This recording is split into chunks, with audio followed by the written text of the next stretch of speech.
Harvest is plentiful, but the workers are few. By the way, ang title po ng atin pong mensahe ngayong araw na ito, ngayon ang panahon ng pag-aani. Amen? Naalala ko nung bata pa ako, nakagisnas ko po na maraming hayop ang mga ingkong ko or lolo ko. May buki rin po sila na tinataniman ng palay, no? At ito po yung mga alaga po na hayop, baka, kalabaw, kambing, ay isinisilong po tuwing hapon, no? Isinusuga nila or dinadala nila sa kabukiran sa umaga, at sa hapon po kailangan kukuhanin na yun ng mga tito ko at dadalahin po sa silungan. Ganun din po, may mga sa bukid po ay tinataniman din po ito ng palay. Amen? At kapag po nagpapatanim, maraming tao na ginagamit. So, nagbabayad sila ng tao or nag-uupa sila para po matapos ang pagtatanim. Sama-sama silang nagtatanim. At kapag naman po anihan, ay marami din po ang gumagapas para po matapos na agad ang pag-aani. At ganun din ang ginagawa, no, ng mga sa panahon ngayon, factory. Okay. Sa mga factory, kailangan para maganda at maayos ang production, kailangan ng manpower. So, manpower. Tapos, kung konti ang manpower, maaari po na mabagal din ang production. O kahit po sa mga trabaho natin, di ba? Kapag marami po tayong nagtutulong-tulungan, ay maraming nagagawa at na-accomplish. Okay? Hindi na iniiwasan yung sobrang pagod o pressure ng isa o ng bawat isa kasi po nagkakatulong-tulungan. Amen po?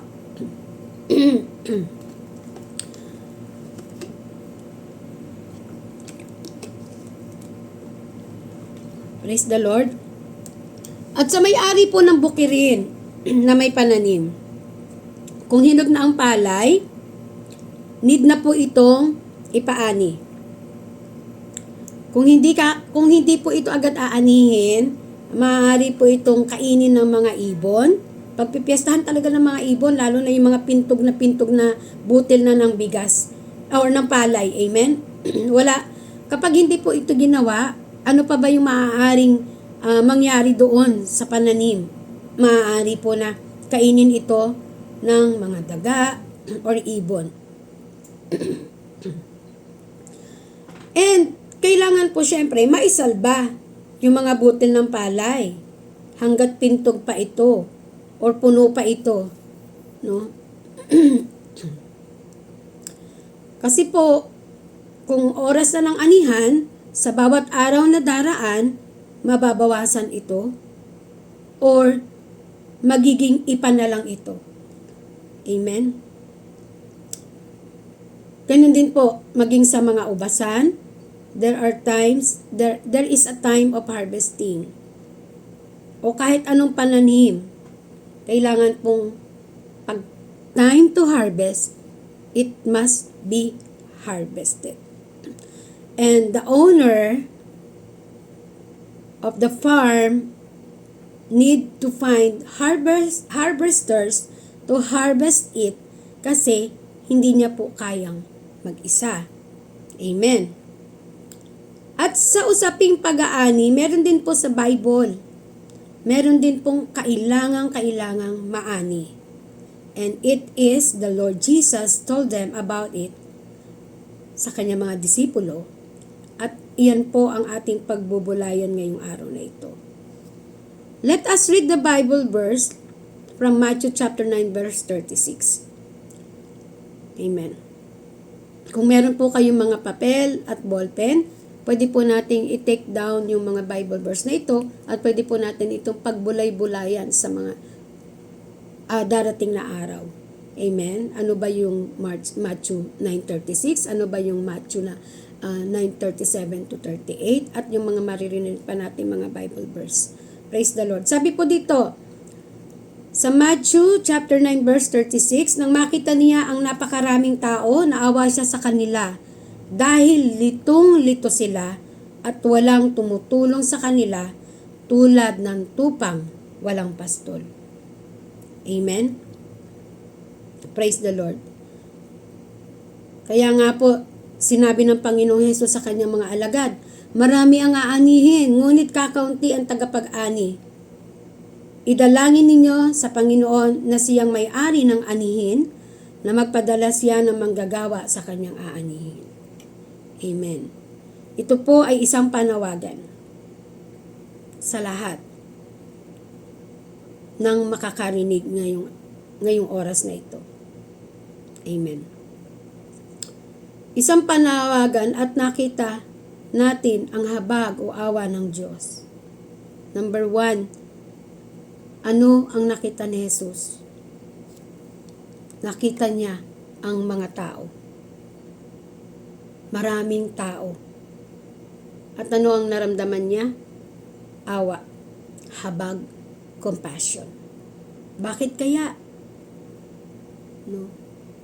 Sabi po sa NLT version, when he saw the crowds, he had compassion on them because they were confused and helpless, like sheep without a shepherd. And these crowds needs help, need to be taken care of, needs to be safe because they are confused and no one tend to help them. And he needs someone, a worker, to help those people. At ang mga taong ito ay nangangailangan ng kaligtasan. Salvation. Amen? Ito po yung nakapukaw sa akin sa chapter 9, sa verse 36. Yung nakita niya yung maraming tao. Yun yung number 1. Number 2, yung word po na habag or compassion. Nahabag siya sa mga tao because they are confused and helpless. Sabi po dun sa salita, litong-lito, nalilito or litong-lito ang mga tao. Kung sa mga tupa na walang nag-aalaga, walang nagga-guide, sila po ay nagkakawatak-watak at nagkakahiwa-hiwalay. At dahil wala silang bantay o pastol, maaari po na masila din sila ng mga asong gubat at mapahamak. Kaya ayaw mangyari ng Panginoong Hesus ito doon sa mga taong nakikita niya. Kaya nga nananawagan ng Panginoon ng manggagawa sa ubasan, ng manggagawa para sa kaligtasan ng mga taong ito. Amen po? Sa Lucas chapter 9 verse 1 and 2, sabi po doon, isang araw tinipon ni Jesus ang 12 alagad at binigyan ng kapangyarihang magpalayas ng lahat ng demonyo at magpagaling ng mga sakit. Pagkatapos, sinugo niya sila para mangaral tungkol sa kaharian ng Diyos at magpagaling ng mga may sakit. Praise the Lord and glory to God. So dito po, sabi ng Panginoon, sabi po sa salita ng Diyos, tinipon ni Jesus ang 12 alagad niya at binigyan ng kapangyarihang magpalayas ng lahat ng demonyo at magpagaling ng mga may sakit. And sa Lucas chapter 10 verse 1 po, sabi naman po dito, pagkatapos ito pumili pa ang Panginoon ng 72 alagad at sinugo ang mga ito ng dala-dalawa sa mga bayan at iba pang mga lugar na pupuntahan niya. Amen? Praise the Lord. So dito po makikita natin na ginawa ng Panginoon. Tinawag niya ang 12, isinugo niya ang 72 tagasunod niya po. Amen?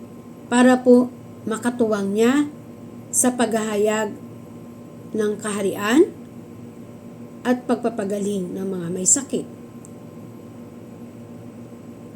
Dahil sa habag ng Panginoon. Kung siya pong mag-isa, matatagalan. But God need help of these workers. Amen? Number 3, isa pa po dito yung word na manggagawa o workers. Amen. Sabi po dito, no, ito ang mga manggagawa na tinawag ng Panginoong Hesus, the 12 disciples and the 72 workers o alagad o tagasunod ni Hesus. And their task is to proclaim the kingdom of God and to heal the sick, and even gave them power and authority to cast out all demons. He gave them power. And their task, ano ba?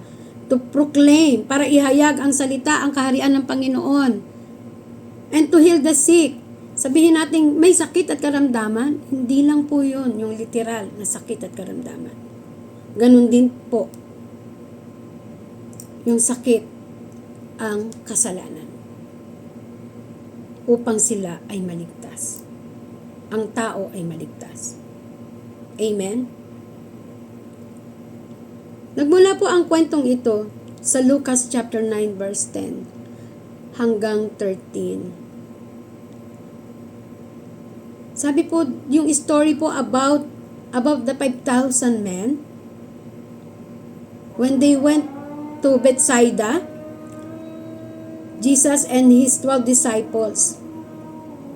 Nang malaman po ng mga tao na nandun sila, sumunod sila. Sinundan nila ang Panginoong Hesus that time. So sa dami ng tao, no, sa 5,000 men. Okay? So nangaral ang Panginoong Hesus. At nagpagaling din po siya ng mga may sakit o karamdaman during that time. Lumapit po ngayon yung mga alagad niya nung maggagabi na. Sabi po sa kanya ng mga alagad niya, paalisin niyo na po sila. Para makahanap sila ng matutuluyan at makakain nila. Pero ano po ang isinagot ng Panginoon? Anong sabi sa kanilang Panginoong Hesus sa verse 13? Kayo ang magpapakain sa kanila. Amen? Praise the Lord and glory to God. Sumagot sila, meron po tayong 5 tinapay at 2 isda. Yun lang po ang meron tayo. 5,000 men. Paano natin sila mapapakain? Pero alam niyo ba, dahil sa kapangyarihan ng Panginoong Hesus, napakain po lahat ng 5,000 lalaki. Actually po, hindi lang po 5,000 tao yung napakain doon. Ang sabi po kasi sa Bible, 5,000 lalaki. May mga babae pa po yung nakasama at mga bata. Amen? So it is more than 5,000 people ang kanilang napakain sa 5 tinapay at sa 2 isda. At may mga natira pa po doon. May sumobra pa po. Amen? Praise the Lord. Ang sabi po, kayo ang magpapakain sa kanila. Nangyari. When God said, no, it happened.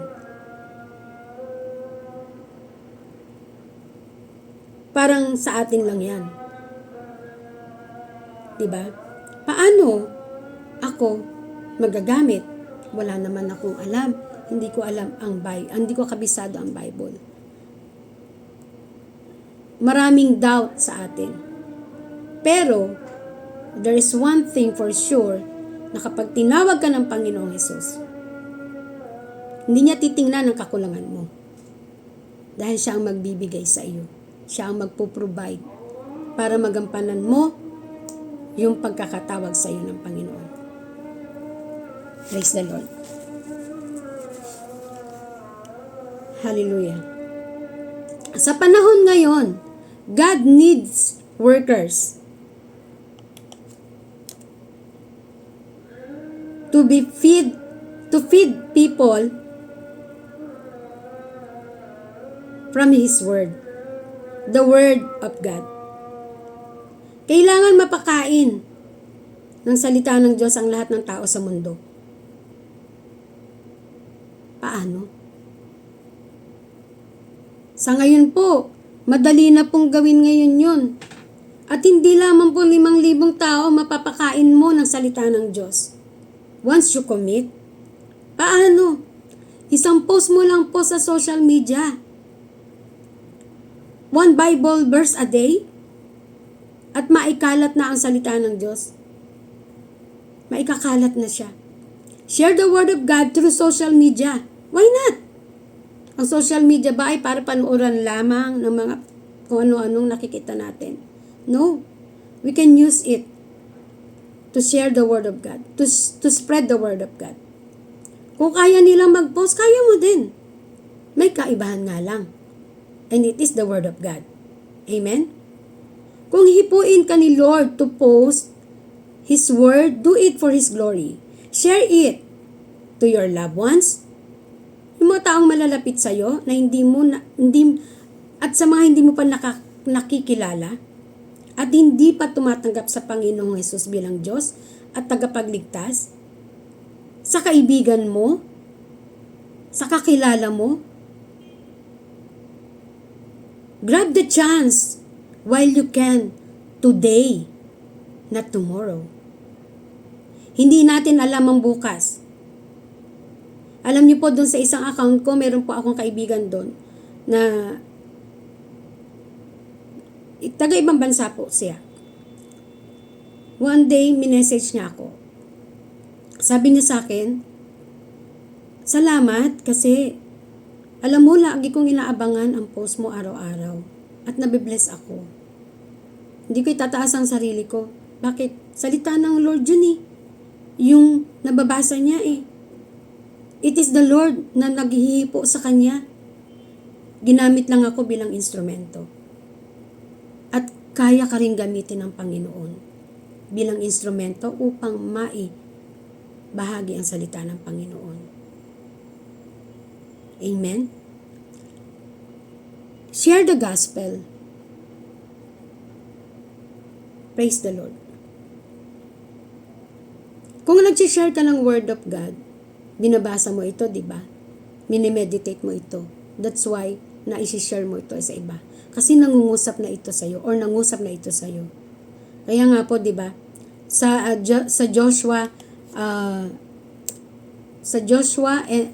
chapter 1 verse 8, sabi po dito, study this book.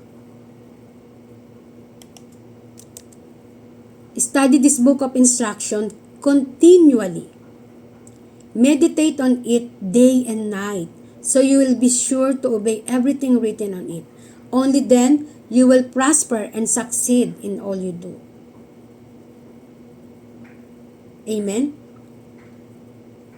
Aralin ang salita ng Panginoon. Basahin ang salita ng Panginoon.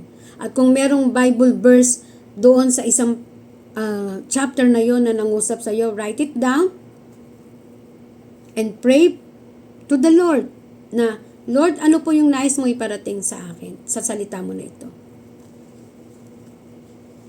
Dahil yun din po ang ginagawa ko.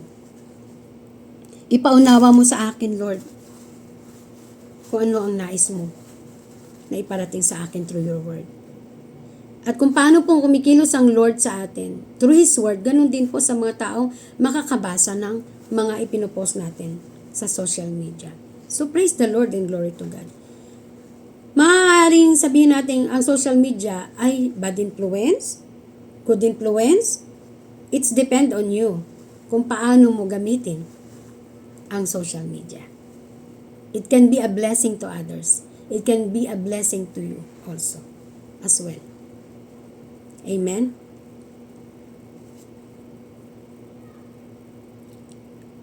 Praise the Lord and glory to God. Sabi ng Panginoon, ipanalangin ninyo na magpadala ang Lord o ang Diyos ng manggagawa para sa kanyang aanihin o sa kanyang ubasan. And you know, ni-remind ng Lord sa akin ang Great Commission. Amen? Sabi ng Panginoon sa salita niya po, Matthew 28:19-20, NLT version, "Therefore go and make disciples of all nations, baptizing them in the name of the Father, and of the Son, and of the Holy Spirit, and teaching them to obey everything I have commanded you. And surely I am with you always, to the very end of age." Hallelujah. Praise the Lord. And the last po na ipinakita ng Lord sa akin dito, yung word na shepherds or pastol. Mga pastol na mag-guide sa mga tupa, mag-aalaga sa mga tupa, at magpoprotect sa mga tupa. And sila po ang mga pastor sa ating mga bahay panambahan na pinagkatiwalaan ng Diyos na mangalaga sa mga taong tumanggap kay Jesus bilang tagapagligtas at sumusunod sa kalooban ng Diyos. Sila din po ang mga pastol. Amen. Na magsasalba sa mga tupang naliligaw upang ibalik sila sa pangangalaga. Amen. And kung meron pong hindi na charge ngayong Friday, hindi po nila pinababayaan na hindi nila makamusta. Amen. Dadalahan nila ng cookies, dadalahan nila kung ano ang meron sa bahay panambahan. Ganon sila mag-alaga ng kanilang mga pastor, ng mga tupa. Amen? Bilang mga pastol, may pag-uutos ang Panginoon. Sabi ng Lord, go and make disciple. Nagdi-disciple ka pa ba? Baptize them. Gaano na ba katagal na nakapag-baptize ka bilang pastor? Sabi ng Lord, teach them. Nagpapatuloy ka ba sa pagtuturo? Sabi ng Diyos, surely I am with you always until, to the very end of age. Kasama ka ng Panginoon.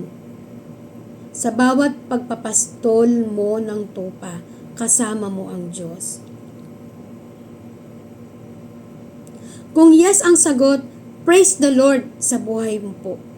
Kung hindi na, it is time for you to do it ng buong kasipagan at buong pagpapakumbaba. It is the time, It's time to harvest. It's harvest time. Kailan? Today, not tomorrow. We had a lot of excuses here in this world. Huwag po nating baliwalain ang panawagan ng Diyos. Huwag nating sarilinin yung kaligtasan na meron tayo. Share it to others. Teach, preach the gospel. Humayo ka, mag-alaga ka ng mga tupa na magiging pastol din kagaya mo upang magamit din sila to preach the gospel. Para magamit din sila doon sa Great Commission. Pasa-pasa din pag may time. Your faith can be passed to others. Be a torch bearer. Alam niyo po yun, yung torch na kapag may mga Olympic Games, yung torch na hawak niya, yung may liwanag, yung may ilaw. Ang kaibahan lang, ilalagay ito doon sa lugar na yon at makikita ng lahat ng liwanag. But this time, you can be a torch bearer. Ipapasa mo yung faith na meron ka sa tao. Ipapasa mo yung salvation na meron ka sa tao. Amen? Kasi yung dinidisciple mo po, pwede din po siyang mag-disciple in the future. So, harvest soul more soul if you have chance to grab to win soul. Amen. Praise the Lord and glory to God. Ngayon ang panahon ng pag-aani, hindi bukas. Nangungusap po ang Panginoon sa ating lahat.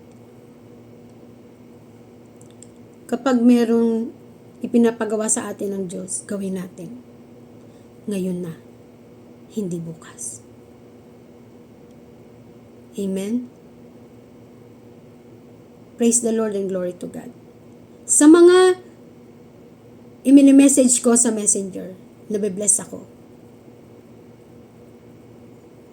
Dahil ito po ay panawagan ng Panginoon. When I ask you if you can, praise the Lord because you can. And yung kapatid nga po na nag-preside kanina ay kabadong-kabado. It's her first time. But she said yes for the glory of the Lord. Amen? Yung po pagpe-preside, yung pagko-closing prayer po, it is serving the Lord already. Kung nakikita kayo ng mga kakapatiran na nagpapagamit, magiging inspirasyon din po kayo sa kanila na magpagamit sa gawain ng Panginoon. Amen? Your testimony can inspire others. Praise the Lord and glory to God.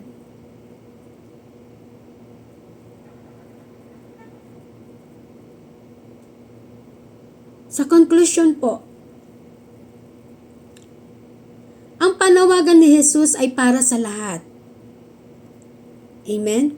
Matthew chapter 13 verse 9. Makinig ang mga may pandinig. Makinig ang may pandinig. When God said, teach them to obey His commandment. Bilang tinawag ng Diyos sa kanyang ubasan, tayo ay tagasunod ni Jesus. At bilang tagasunod ni Jesus, we have to take action. Marami nang nangyayari ngayon sa mundo. Lindol, baha, bulkan, even the chips planting, inilalabas na po nila. Kanina lang na pop out po sa screen ko. Kung AI man siya, sabi dun sa chips, yung chips na yung pag itinanim mo, magiging kasing galing ka ni Jesus. Pandaraya ng kalaban. Marami nang ginagawa ang kalaban. At napakaraming mga tao na nangangailangan ng kaligtasan. I know God is speaking to us right now. It's the time to harvest. Ngayon, hindi bukas. Application po, bilang manggagawa ng Diyos, sikapin nating maisagawa ang nais ipagawa ng Diyos sa atin. Huwag tayong magbingi-bingihan, huwag tayong magmatigas.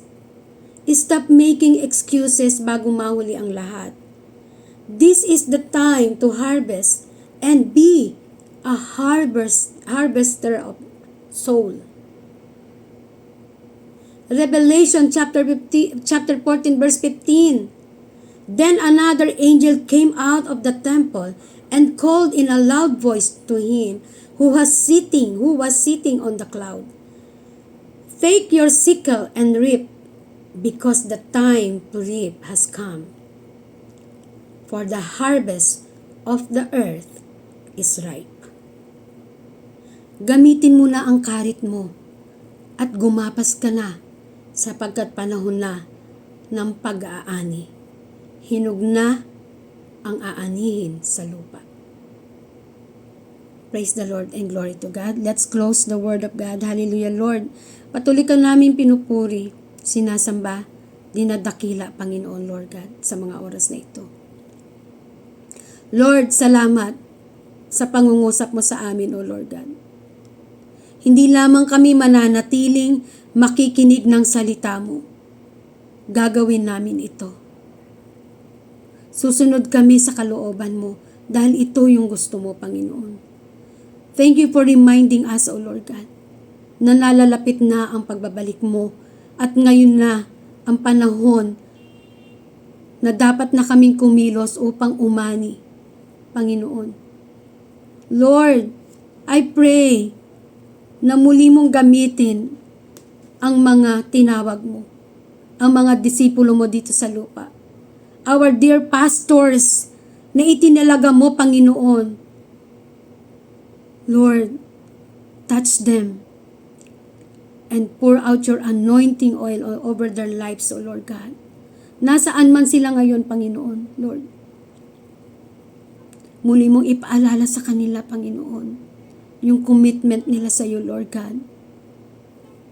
And that is to do what is the Great Commission sa buhay nila bilang mga leaders namin, Lord God. At kami bilang mga tinawag mo na narito ngayon, Lord, alam ko may malaki ka pang plano sa buhay ng bawat isa sa amin. At allow it to happen to our lives, O Lord God. Kung wala pa kaming alam, Lord, give us the knowledge, wisdom, and understanding from you, O Lord God. Help us, Lord, na magamit sa ubasan mo. Hallelujah, Lord. Continue to speak to us, Lord, and let us hear your still small voice sa bawat araw ng buhay namin.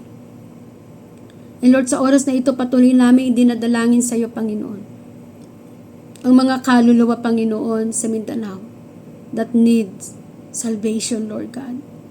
Hayaan mo magbalik loob sila sa iyo, Panginoon, Lord. At gumamit ka ng mga tao na magiging instrumento upang sila ay tumanggap sa Panginoong Hesus bilang Diyos at tagapagligtas, O Lord God.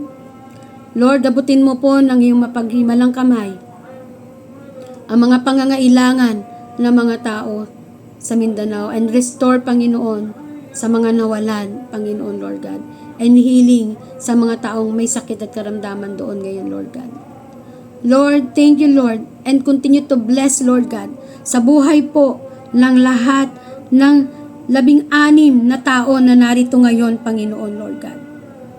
Lord, do it and into our lives, and let us do it, Lord, to obey what you want for us to do, O Lord God. For your glory, Lord, Panginoon. At patuloy kang maitaas sa buhay namin, Ama. Sa pangalan ng anak na si Jesus at sa gabay ng banal na Espiritu Santo. Amen. Amen. Praise the Lord. Maraming salamat po sa inyong lahat. Hanggang sa muli po. Bye.